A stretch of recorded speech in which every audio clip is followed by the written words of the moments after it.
Donc là, c'est la cartographie maintenant. Le mythique Cap Horn, qu'on voit bien là.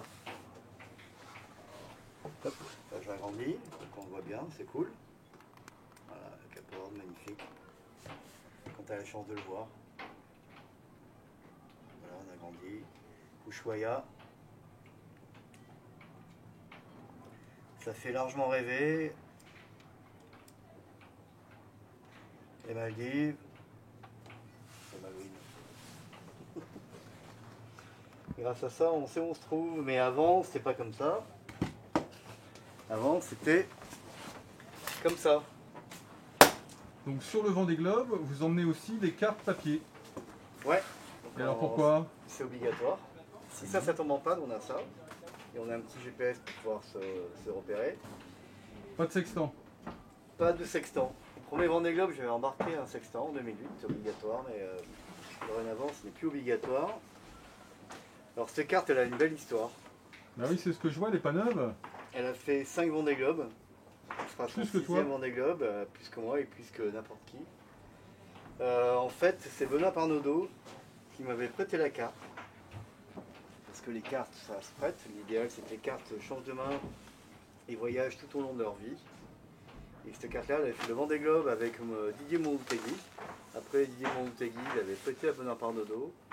Et quand j'ai été voir Benoît Parnaudot pour qu'il m'explique un peu ce qu'il avait vécu pendant son Vendée Globe, on avait passé toute une longue soirée, toute une nuit. Voilà, il me racontait toutes ces histoires et j'en avais besoin pour être sécurisé pour partir. Il m'a dit, tu vas partir comme ça, tu vas partir avec la carte et tant que tu feras des tours du monde, elle sera à toi et après quand tu arrêteras de faire des tours du monde, tu la confieras à quelqu'un d'autre. Donc c'est assez magique, l'Antarctique avec le fameux passage de Cap Horn qui est très étroit entre ben voilà, il y a très peu de place quoi. Ouais.